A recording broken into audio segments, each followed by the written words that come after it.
Howdy, welcome to the show. Bobby's camouflage with his wall again. Yes. It's just that hat. It's so it's the exact same. I think it is my favorite color though. I think what I've realized is It's a I'm good gravitating toward that stuff because it's like my favorite color. It's I a don't good know. color. I don't know if it's just because I painted the wall that way and then I'm like, man, I love this. But Is the whole room painted that way? I didn't go in your No. office when I was at your house. No, it's just it's like white wall, normal white beige walls. Okay. That. Turned I out think really I'm well gonna though. I think I'm gonna do this whole room dark, like a dark slate gray. Black. Yeah, almost not quite black. That's cool. Why? I don't know. I think it'll help with lighting and stuff, recording. Oh, okay. Like Yeah, it help probably will. everything look better. Like I have a hard time recording in here, and this color wall, because we have so much natural light. Like we picked this color because it was the color we had in our old house and it looked great. But in this house, everything looks beige to me. So anyway, Are you I think I'm colorblind? gonna change it. No, Oh. my You brother struck me as somebody that would be colorblind. I don't know why. No, my brother-in-law is, and it's kind of funny because like you forget about it. And he got my parents got them like a Blackstone flat top grill for their wedding gift. And first time he was using it, I was there with him, and he was cooking burgers, and he's like, "Man, these look good. These look good to me. I think we're ready to pull them off." And I'm like, "Dude, they are bleeding all over." Like I like raw meat, and I was like, "Those are not ready." And he's like, "Damn it, just looks brown to me." It's like. It's like, yeah, Can't see it pink and red. Yeah. Yeah. That kind of sucks. So Yeah. I bought him a thermometer with this little poke in it. Yeah. It's like you're gonna Those are poison sick. somebody. Mhm. Yeah, it helps. Dude, my dad likes to eat hamburgers. My dad eats like raw meat. I don't understand how he does it. I don't understand how he's made it this long. But his hamburgers, when I cook them, he's like brown them on each side, and that's it. Like just, psst, psst, and that's what he wants. So, like, I like, more rare steaks and stuff like that. Can't do it with hamburgers. The though. one meat you're not supposed to do it with is ground beef. Because like if you do a steak, you're cooking the outside, everything else is self-contained. There's no problem with bacteria. But with ground beef, and I didn't it's think all about mixed up in this there. at first. It's all mixed up. Like there's bacteria all through it. So Yeah. you were supposed to make burgers done. Yeah, I know. Yeah. He's a Oof. he's a man that likes what he likes. He must So, have a strong gut. I guess so. Because he doesn't Yeah. get sick. He does. I mean, like he's been eating like that forever. He doesn't. I don't know. Whatever. I mean, I've had a more rare. I mean, I used to eat them more rare, like burgers. Yeah. And then I learned that, and I was like, I don't want to die from food poisoning. Yeah. Like regular food poisoning is bad. Death by food poisoning would be horrible. I don't know if you That's could a way actually to go die out. from a cheeseburger, but Maybe. no, I don't think it's a way to go out. I think it'd be a horrible way to go out. Yeah, that would suck. That would suck. All right, we have Okay. a topic today. So speaking of cheeseburgers, I feel like there's like all these like cheeseburger brands, like, and Yes. people have like diehard loyalty to cheeseburger brands. Like the fight between Five Guys and In-N-Out and Whataburger and these things, like people get way too into it. We're probably I don't gonna- feel somebody's gonna loyal. get- Well, I don't feel loyal to it. I don't understand why people are like, I love this. Like, Whataburger has pretty good burgers. Like, if we're talking like fast food, like In-N-Out has pretty good burgers. Five Guys has pretty good. Like, they're all pretty good. They're just different. So I don't know why people Yeah. get so attached to like, I will only eat this burger and it's the best burger. It's like, Yeah. that's kind of weird. It's kind of a weird practice to just only eat one type of fast food burger. But it's that brand loyalty, man. I'm trying to Loyalty. think. Like, I say this as I'm wearing an A&M shirt and an Aggie hat. No, so yeah. outside of my college, I was like, I don't have any like hardcore brand loyalties outside of like sports teams. But maybe, maybe cheeseburgers are like sports to people. Like maybe that's their Are you partial to obsession. Garrison Brothers? like, I mean, compared to other Texas bourbons, but like I don't drink Garrison Brothers bourbon more than I drink other things. I probably drink other bourbons more than I drink Garrison. Yeah. A lot of people don't like Garrison. That's been very interesting to see that because I like it, but I think people I'm also either brand love it or loyal. they don't like it. Yeah. Yeah, that's definitely. But like I wouldn't be brand loyal if I didn't like it. Like I wouldn't like, even though I've like met all those guys and stuff, like there's been other places that I've gone and I've met people, you know, there's a winery in Fredericksburg that like I've met the owners and, you know, some Aggies and stuff. And like, I'm not like singing the praises of their stuff all the time. No. Which one? No, I like Messina Hoff. I'm not gonna throw anything. I'm not gonna. Oh, okay. I thought you were saying you like it. Under the bus. No, okay. No, I have some that like I'm like, well, I like it and I like the people, but it's not like my favorite. Gotcha. Like Messina Hoff, like I have a lot of, Katie and I got engaged in Messina Hoff.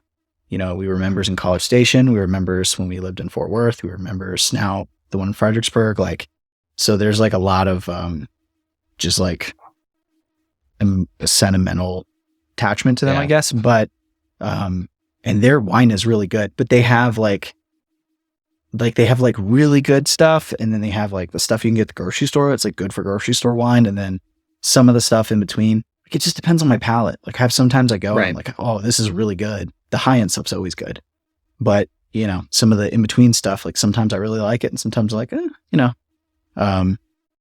but they're a big producer and, you know, so I don't know. I've got other wineries that I like better than Messina Hoff in Fredericksburg. Yeah, that makes sense. Makes sense. But dude, their sparkling rosé though, so good. Yeah. Real good. I do like Texas rosé. But yeah, anyway. Branding. So yeah, we're talking about branding. Brands. Yeah. So personal brand versus like a brand. I don't know if there's like, I guess a name brand. We started talking about this a little bit yesterday. Obviously you're going through this with Millennial Money Man. Yes. And I don't know how much you've talked about that publicly, so we can talk about that.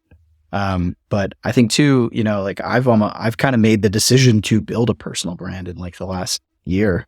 So it's interesting, like you're going away from the personal brand and I'm like going toward that. Then we have Pumped Up Empires, which is clearly a name brand. So yeah, I think this will be a fun conversation, and probably this is something that I think people spend way too much time on when they're first starting. Oh, like trying to think definitely. through. I mean, maybe you don't feel that way now with what you're going through, but like, oh, I'm curious. So I think let's just talk about like the pros and cons of like personal brand versus a name brand. I don't think there's a right answer, but we can kind of talk about, you know, what people should do, what you're going through. I think people will be interested in what's going on with Millennial Money Man. Yeah. So my thoughts, honestly, I 100% agree. I think people think about it too much. Like, the reality is, like, you can always make a change down the road.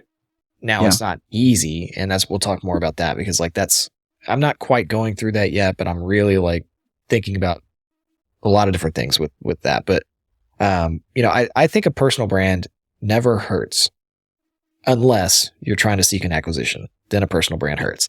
Like, that's if you don't know what to do though, when you're starting out, do a personal brand. Cause you can always take it with you. Like you can always use it for other things. And if you pivot or change, I think so. Like, and you can always there's a lot of people I know that have personal brands and then they build under their personal brand, they build a brand and then that becomes, you know, so like, I've talked to him about him a lot, just 'cause I like the guy, but like Ryan Stewman, you know, hardcore closer, like that was what he was known for. Like his personal brand is Ryan Stewman. People would consider a hardcore closer, maybe consider that a personal brand, but he's been able to turn it into just like an independent brand. His main thing in his company is Apex, you know, Apex Entourage. Like that is its own brand. Like he has, you know, so he's kind of like created brands underneath his name, and that's worked out well for him. So if you go that way, you can always do that.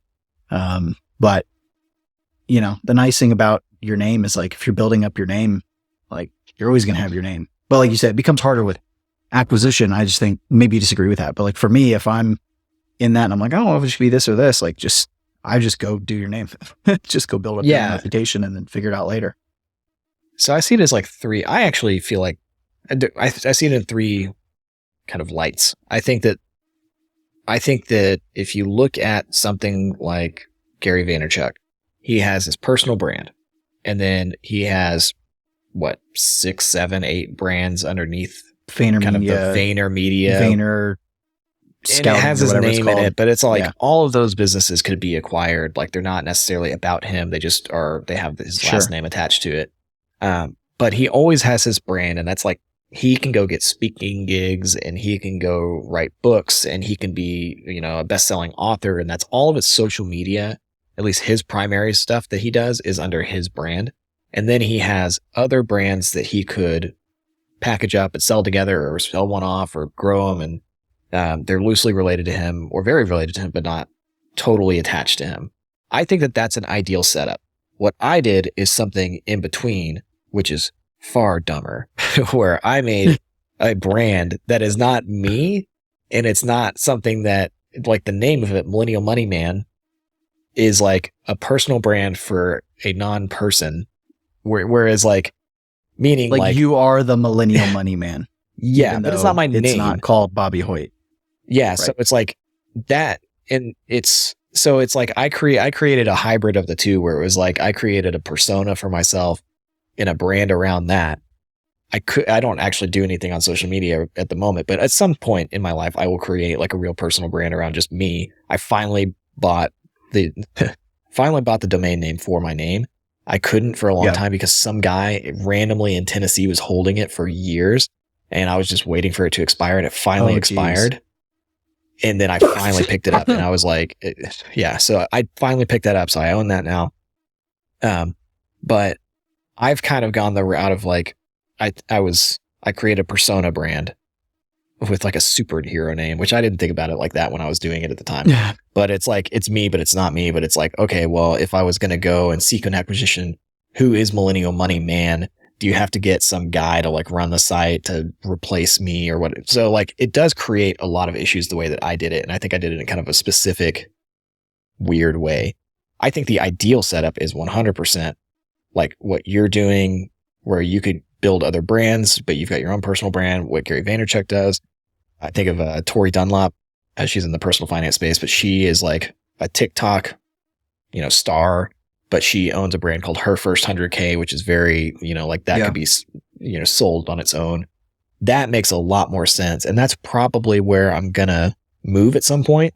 Maybe there's a rebrand that happens for Millennial Money Man. It turns into something else. And I think I'll probably develop my own personal brand for me at some point later down the road. I don't have any interest in it right now, but like I might want to write a book someday, or I might want to do something, And so that is the ideal setup. So I think that it's safer to just go with personal brand and then build something else called something else totally unrelated to you later. Yeah. But I didn't think of that at the time.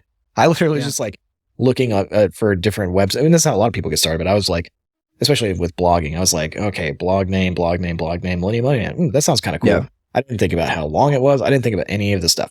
But my caveat to all of that is that it's still a brand and it still makes money and it does well, so I can fix it now. And it's going to be a pain to do it, but you can still like the business and the name of the business and all that stuff doesn't matter as much as the strategy and quality of the information and the products that you sell. Like that's the stuff that really matters. The name of it can change. Like companies go through rebrands all the time, Yeah. Yeah. And it can, and it, a lot of times you take the time, you think about it, it works. I mean, we've seen firsthand with Laptop Empires, like the Meta Facebook rebrand, like that worked. that really helped, their brand kind of revive itself on the Facebook side and rebuild some trust. And I didn't think that was going to work at first. I was wrong. Like they paid somebody a lot of money to come up with that strategy. And that's one of the first times that I've seen it work so well, because Facebook was such a damaged reputation of a brand. Like I'm not saying this the right way, but their brand reputation was so badly damaged from all the privacy issues. And just, I think if Facebook became really big, and I think anytime a company becomes really big, it just garners hate. And Zuckerberg is like a weird alien guy too. And he had to go to Congress, and that was weird. But then as soon as they changed it, then it's like, they basically said, hey, we're going to do the metaverse, and Facebook's just one of our portfolio companies. And then it's like, nobody hates Facebook anymore. Maybe they do, but not in the same way. Yeah, it's different. It's weird. It definitely. I don't even know how to describe it. I wish I could, but there was a lot of, especially like Facebook side hustle, there was a lot of question around the company and is this still viable and like, are they okay? And like, there was like fear around Facebook that was affecting us. And then that's just disappeared. Right? Yeah. Like we just haven't heard it's totally that disappeared. And you don't even, what's interesting about that one is like, I think it's because they took such a dramatic shift with the name and also, hey, we're changing the direction of our company. So even though it's the same dude that's in charge of it and all the same people and the product is exactly the same, it's like, it just shifted everybody's perception of what the company is and what they care about. And so now it's like, oh, they're the metaverse company. And whether that's stupid or not, we'll see. But what's funny is like now they're actually advertising more back into their ad platforms, and they've actually like decreased, from what I understand, decreased what they're doing on the other side. It was a brilliant marketing play for a brand that really had some bad baggage attached to it. And I can't think of another. I'm sure somebody older than us can be like, oh, they're totally this company. You know, I think Google might have done it a little bit with Alphabet, but not to the same degree. Can't even think of anything kind of like that. Yeah. I don't know. I mean, it's in our world, so we see it, but so I'm curious, when did you, going back to you with Millennial Money Man, like when did you start thinking like, hey, I might need to change the brand, especially when there's so many, like our buddy Grant, Millennial Money. I saw somebody on Twitter, a Millennial Money woman the other day. Like there's a lot of like that Millennial Money thing. So you've gotten through that and that hasn't seemed to be a huge problem. So like, when did you start feeling like, you know what, I need to maybe change this?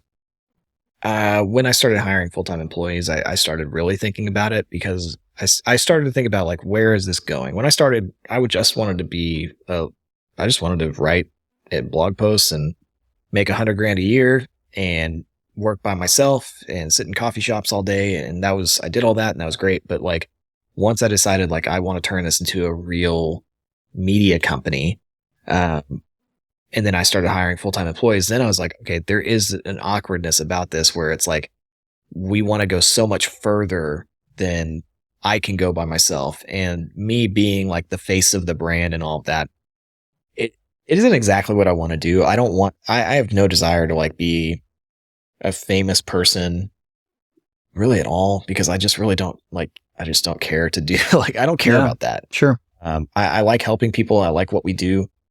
But when it comes to me thinking about like, okay, I'm going to go and, get paid to speak and I'm going to be away from my son. And I don't want to travel a lot for that type of work. And I've done a little bit of that stuff. Salesforce brought me out a couple times they flew me out to like Toronto and New York and stuff. And I remember just really disliking, this was actually before I had a kid. I was like, this isn't the life that I want. But yeah, so then I was like, okay, well, I'm going to become a bottleneck if the brand's just about me. It's going to slow the team down, all of that. So kind of what we've decided in the interim is like, we're probably going to rebrand at some point, or we keep Millennial Money Man as a portfolio brand. But what I did was I actually created a new LLC called Stellar Media Group. And so Stellar Media Group is the company that holds Millennial Money Man. But it might just be that Stellar Media Group is a holding company and Millennial Money Man is a portfolio brand underneath that. That might be the direction we go. I'm not sure on that. So it's either going to be a rebrand or it's going to be one of many brands that make up Stellar Media Group.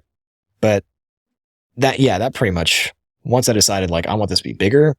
I want this to be a larger brand, like something like a Penny Hoarder or a NerdWallet or whatever. Like, then I was like, okay, this doesn't make sense with me at the helm. Yeah. Or me as the face. And it's a hard URL for people can't spell millennial. So it's just hard for people. Yeah, that's true. Did you ever think of like turning yourself into like a cartoon, like Monopoly? No. Like you could just, is that a solution? Actually it's funny. We're redesigning. We've been in a website rebuild for the better part of a year now. And the site's actually done for the most part. We've got some ancillary pages that need to be up, but from like a strategy standpoint, like an SEO strategy standpoint and all of that, we haven't released it yet. But one of the ideas was like to make me a cartoon character at some point. And I was kind of like, you know what? I don't want to go that far. Like I don't want to be the face of it, but I feel like putting cartoon people in is not where we need to go. But I might lose that battle. Who knows? It just depends on how far we go down that rabbit hole. But it's tough, man. It's just like, it's hard to know what the right thing to do is. But the reality is, even though we've had all these struggles of what should the name be and what should the brand be, at the end of the day, like, the brand matters very little compared to the actual product and customers, what you do for people and what you sell. Like, I was having this conversation with somebody the other day. It's like, we could hire a full-time employee to just work on brand and just work on all that stuff, but that is like a luxury item. Like, I'm very much in the mode right now, like, who can we hire that is going to have a direct impact on bottom line revenue for the company? So like, who can continue to expand our sales, continue to diversify revenue? Like, that's where I'm at. I think having a great brand and all of the creative stuff, like, that is super important, but it's harder to tie a direct number to like the effectiveness of that on your bottom line. And I just think it doesn't matter very much in the grand scheme initially. It does when you want to get to a certain point and you want your brand to be like an attractive brand and you're trying to like seek an acquisition, and all of those things do matter down the road. But like, when you're first starting, you just have to make good shit and sell good shit. Like, that's all you have to do. Like, that's your main focus. Like, you've got to help people. Like, you have to solve customers' problems. And if you do that, your branding can be whatever, and it can be non-existent. And how many solo entrepreneurs do we know that, well, honestly, like, you're a good example of this. Like, Red Dirt doesn't have like a fancy website, or at least I don't think it does. I don't have any of that. Well, when we were talking the last podcast episode, you were talking about Red Dirt, and it was a little weird hearing you talk about that, like, on the podcast, because there is no website. I bet some of my clients don't even know that my company's called Red Dirt, because I've just never operated it that way. Like, it really is. It's based off of like the LLC name. Reputation. Yeah, it is. It's the LLC name. But it's more of just like, it's just, it's been more off my reputation and everything. And that, that was kind of, that impacted partially me going and like, hey, I'm going to put some effort into the personal brand, making that decision over the last year, because I was like, I didn't want to just be known as like the Facebook guy for a long time. Right. And the reality is, like, either you have a reputation online, whether you want it or not. Like, you can't stick your head in the sand. Like, so you can control that reputation, or you can just let it be whatever it wants to be. And so for me, and that's been hard, because I've been trying to think about like, well, what exactly, like, what do I do? Like, what do I help people with? And it's not like Facebook ads aren't really the answer, right? Like, that's a vehicle. It's a traffic source that we use. Part of it. But it's not like what we actually do. And so, I've had to think a lot about that, and try to shape my content around that, and like figure out like, how do I track the right people? What do I want it to be in the future? All that kind of stuff. But yeah, it's, I feel like Laptop Empires came to us very easily, like that concept, but it's hard to come up with the name. It's hard to come up with the brand. And when you're starting out as a solopreneur, like, it's your voice, it's your content. So if I just wouldn't waste time on it. Like, I think this is an interesting conversation. And I think both are important. And it just even goes to show that, like, you're saying, hey, I'm trying to figure this out for Millennial Money Man, but eventually I will start a personal brand. And you see that with every big company, like, whether a company blows up or they get acquired or whatever it is. And you see that with all these online companies. Every tool that you use or you promote as an affiliate, there's a solo brand behind it. There's a person that created that product. There's somebody that created, Russell Brunson with ClickFunnels. The guy, I don't know his name, but the ConvertKit. I've seen his podcast on YouTube and different stuff. Like, those people are there and they have some expertise and they have something that they're good at and they're known for that's not their product or their company. So, it's... Yeah. I think Facebook's a good example of it too, from the perspective of like, how many billions of dollars did Facebook make? When Facebook really, like, if you think about what Facebook is and what they were trying to do with their company, they were limited because it's like a digital phone book with faces on it or whatever. Like, the name itself was very limiting. It's not the perfect name, but they had such a great product and such a unique product, and they did something for advertisers with the way that they could run ads and the targeting they could do. Yeah. It's something for people where they provided this resource for free for people to connect with other people. So they went a long way with a subpar kind of name. And then just recently, after billions in revenue, they changed it to something that's probably more of a good brand name or whatever.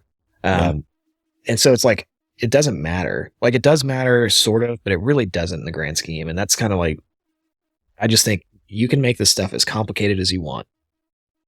There's no perfect way to do any of it. But I think if you're talking about like the most straightforward, easy way, like just going with yourself is a great way to do it. And there's a reason, like, you see all these startups with stupid names. Like, they just pick random names, like name generators sometimes. Like, sometimes the names are completely unrelated. And I think it comes down to, you know, they're trying to find something that's memorable and cool, and everybody comes wants down to to be the next product's Uber. more important. Yeah, but it's like people don't like Uber because it's called Uber. They like Uber because it's super convenient to go anywhere, and it was a very unique idea. And you don't even have to have unique ideas to be successful. But it was just, think about it. Lyft is number 2. Yeah. And Lyft is a better name than Uber. Yeah. But they'll always be number 2. Yeah, Uber, I don't know if Uber means something in German or whatever, but like, I don't know what, you know, like, it's just called Uber, but it's the fact that it's a cool app that you can just get a ride anytime you want super easily. Like, that's what matters. So, yeah, I know that doesn't make people feel better when they're starting a business. And they, you know, we've seen this time and time again where like people start a freelancing business and they're like, oh, I don't want to get started until I have a perfect name. And like, that's usually fear and procrastination and a little bit of like imposter syndrome. And you feel like you got to pretend like you're something you're not. But you make money doing good work and providing good solutions for customers, like solving people's problems. And if you just focus on that, you can have a multi-7-figure business. You could have a multi-billion-dollar business before you have the perfect name. Like, it's just a reality, you know? Yeah. Yeah. I don't think I think, in some ways, like especially if you're in like the digital product space, like almost your product name is almost more important than your brand name. Yeah. Because sometimes, and not always, like if you have a good product, it almost doesn't even matter what it's called, but, cause some have like, I know some really good ones that have goofy names, but if you have a good name that explains the product, it makes it easier to sell and to market. The example I always think of, like, Jason from Anyman Fitness, like, great brand, you know, like it's almost like his niche is almost like there's no niche. It's just a regular everyday person. But, you know, I think of one of his products in particular is called No Cardio Fat Shredding. It's like an 8-week program. Yeah. It's so good because you just know, like, immediately, like, well, I want to lose weight and I don't like cardio. I'm in. Like, it was just it's so simple. And so sometimes you have a name like that where it just so clearly conveys the message. You've taken the end result, the solution, and you've like bottled it up into a short, you know, thing where, and that's a skill to do. He's really good at that. But so sometimes it can matter, like something like that can help. But at the end of the day, like, that's not what made it successful. What made it successful is all the results, and he can put up all of those, all that social proof. What made it successful was the marketing strategy, growing the list, like all of those kind of things. So don't overthink the brand stuff. But what I would do, you know, is whatever you're doing, if you're becoming a blogger, a YouTuber, you know, whatever, go like make a decision and then start really building the brand. And like, to me, like that's, you know, really hone in on the solution you provide or the problem you solve, however you want to look at it. And then just focus on acquiring emails, focus on building your list, focus on building that thing, that non-algorithmic audience, the email list. Like that should be the number one thing that you focus on. And as you do that, you're going to refine your message and you're going to refine your brand through your content and through your email marketing. Because like your brand is more the voice and the message than it is the name. Yeah. And people don't think about that and they're all over the place. I think one of the things I have the hardest time with is I do think about all of that. And so like, you know, I'm trying to like really dial that in and think, you know, it's almost like it's almost like I'm overthinking, you overthink it. Yeah. So, Yeah. but that's what matters. Like when you're first starting, like if I was, if I was a creator of some sort, just starting, like somebody goes and they start a blog in the personal finance space, we'll just create content and try to figure out how to get emails. Like that's the first skill that you need to learn to build your brand. In my opinion, you might feel something different, but like, like that's how you start making money. That's how you start building that following and truly build that brand and that brand loyalty. Yeah, I think I do agree. I mean, like I said earlier, you can make this stuff as complex as you want to, but ultimately, like even with Millennial Money Man, I started with a blog and a newsletter. I was like writing some content, and I was signing people up to my email list to get the newsletter, like the worst lead magnet ever. And that worked really, really well just over time. Like it was a very simple concept. And now it's way more complicated. It still has the same name. Like now it's like full-time employees and all sorts of stuff going on. But that was a choice that I made to intentionally make it more difficult because I wanted to scale. But yeah, I mean, the beginning, man, just super simple it's super simple, and you can never go wrong with going very simple. Right? Did I say that right? Yeah, you can never mess up by going too simple. No, you'll be more successful if you keep it simple. Yeah. Complexity slows down your growth. And you see, I've made things complex over the years. I can't tell you how many times I've seen like people try to make their brand look like it's a big brand before it's a big brand. And that, I don't think I've ever seen that actually work. Like I can't remember one time where I've seen a blog that was clearly like a baby brand new blog, but they were trying to like present themselves as some like news publication. They never make it like that because I think that there's nothing to grab onto. There's no social proof around the brand. Like, a company like NerdWallet. Yeah, there's no story. Like NerdWallet isn't like story driven, but like they have enough money to where they can run TV ads. Like how did they start though? How did I believe it was a startup. I believe that was actually like a funded startup. I'm not totally sure. But another kind of better example is the Penny Hoarder. Like that was a $50 million a year company before they got acquired. It looked like a regular blog, but the thing is that they had the capital because they had started bootstrapped and they worked their way up. And then the guy Kyle, that was running it, I believe he got on Oprah or something, like, but he was just blogging. But it's like, if you build a brand and you try to make it look like the Penny Hoarder, but you don't have, $20 million per year that you can dedicate to advertising, and you don't have 1 million people on your email list, and you don't have all of the other things that are associated with a successful brand, then you're not going to make it with that look. Like you have to build trust, and it's like such a process. Like you build trust.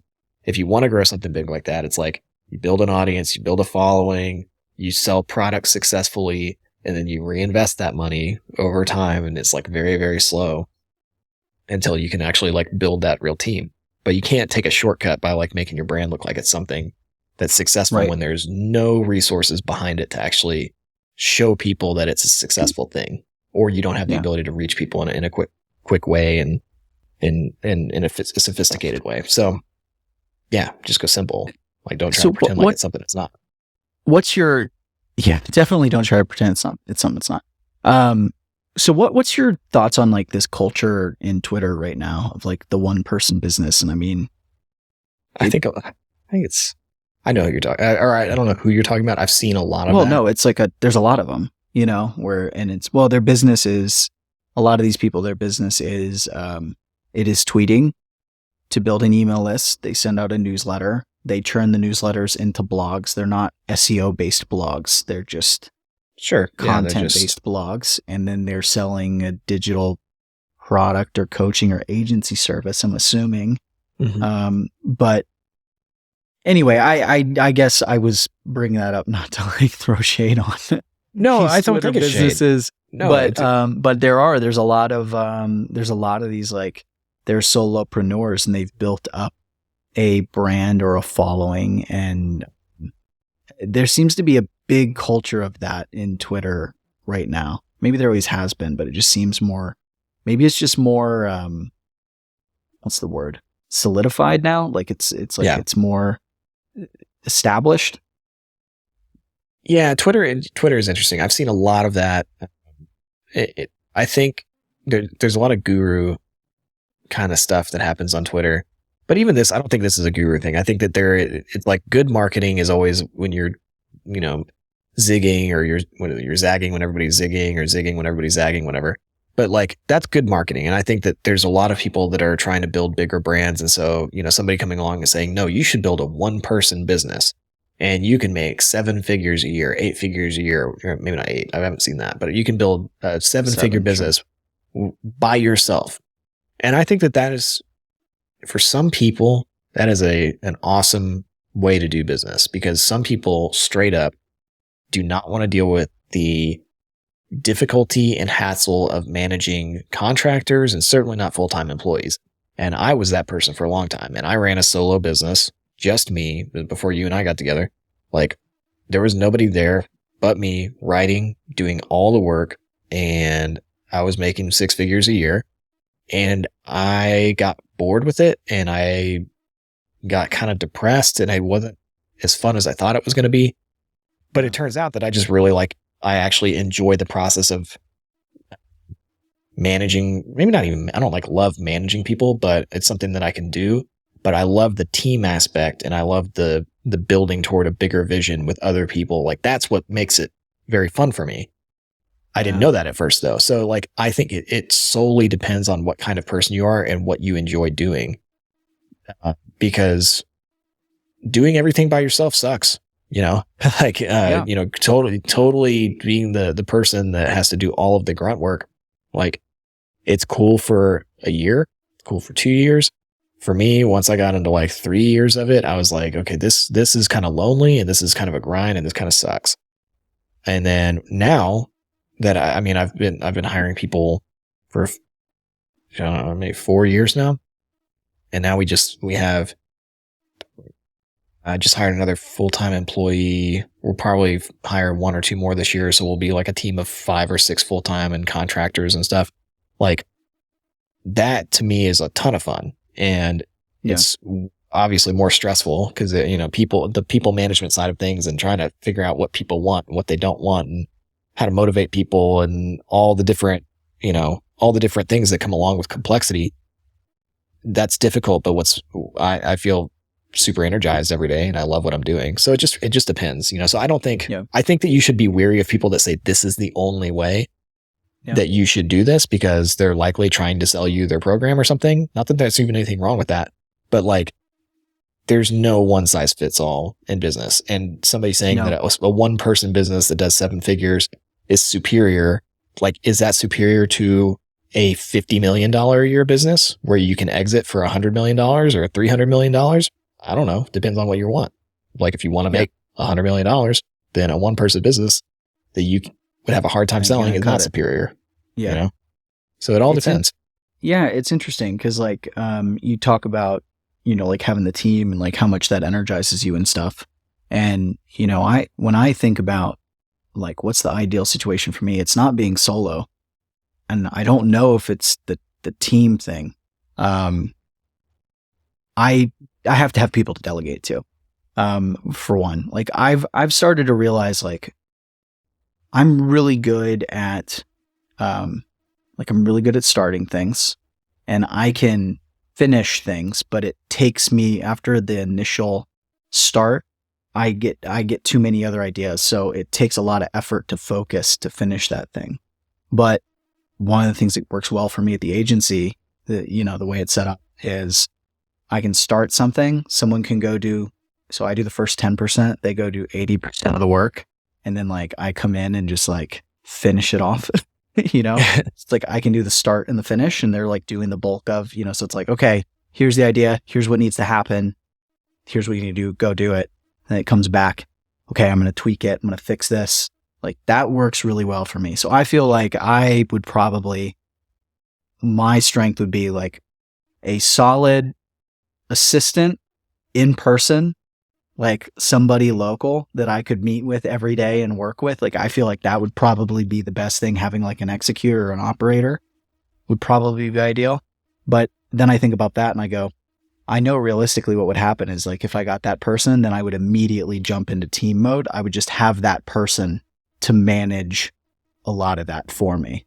because I don't want to be managing the team, but I want somebody to talk to and bounce ideas off of and like to be able to go. And if I can have that one person that is accountable to me and then they're maybe dealing with like the contractors and stuff, like that's probably where I think would be ideal. Cause I've thought about that. Right. And we've talked about like, do we want to have the big team? I'm like, I don't know if I want that. And then I started to realize, well, I probably do. I need that operator, you know? Yeah. And the longer I've been doing this, the more I realize like I need somebody that I need that feeling of like I can go next door and knock on the office and bounce an idea.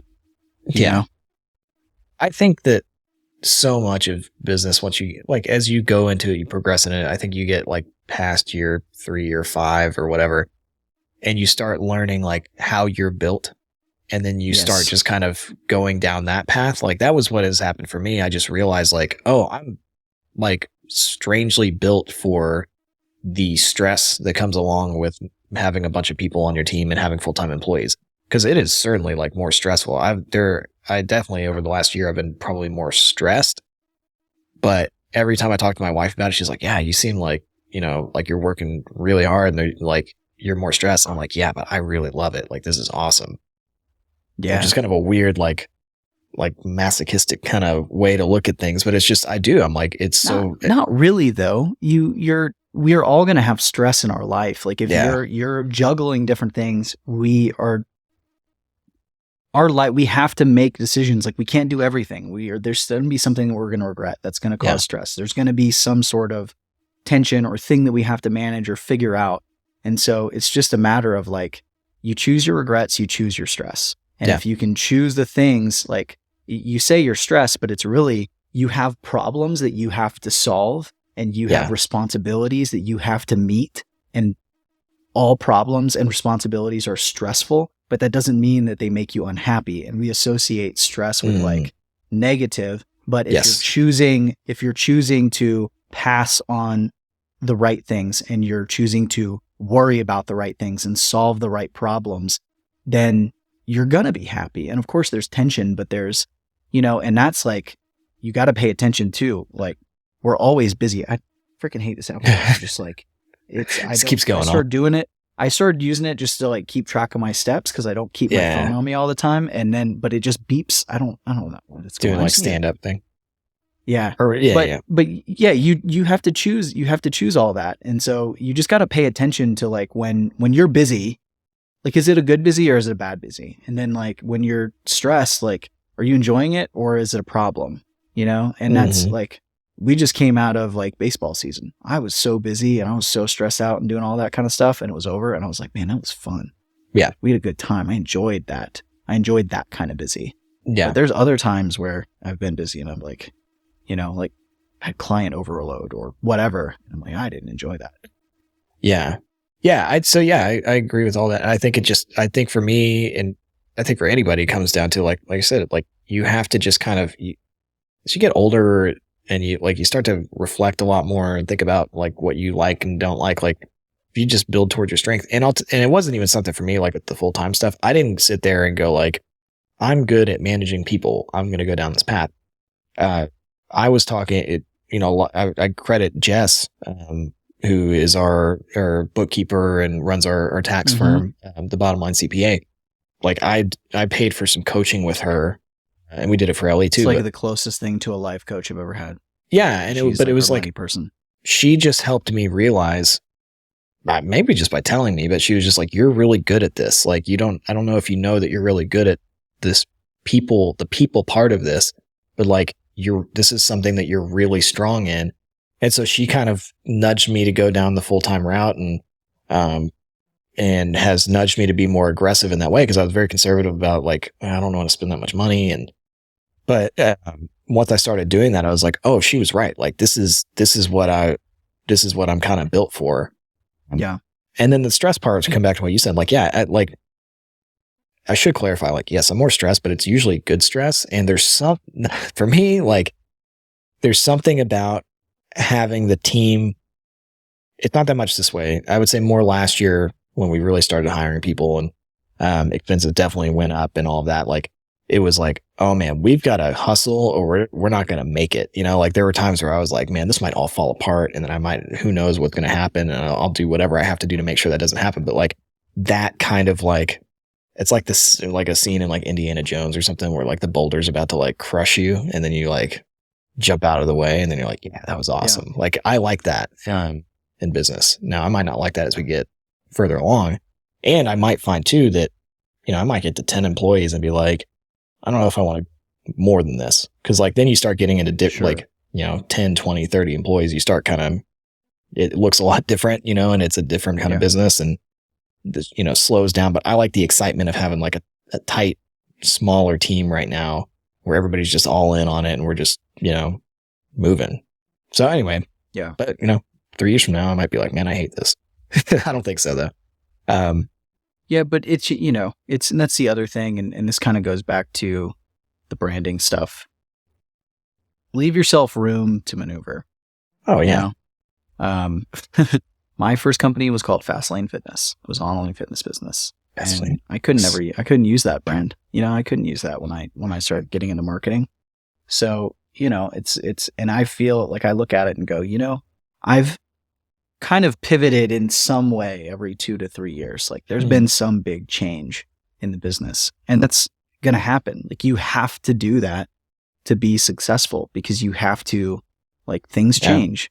The marketplace changes, your interests change, your life changes. So you know, you need to give yourself some room. And so it doesn't matter like if it's a, you know, brand or personal brand like that. That's why I said early on, like if you don't know, just use your name because your name will always be your name. And even if your interests shift, like you might lose some people along the way as you change what your brand is about, but you'll still retain more than you think you will. But at the end of the day, like you need to build your audience and you need to provide good results or a good product or whatever it is. Like that's all that matters at the end of the day. Like people 100%. Aren't following you because you're Millennial Money Man. They're following you because you've added a certain personality to good quality info and they trust you. And that's all the work. That's not the name. Yeah, I agree. So start with the name. Never go wrong. All right. Well, thank you guys for paying attention to another episode and we'll see you next week. If you got any ideas, anything you want to hear us talk about, let us know in the comments and we'll make it happen. Catch you later.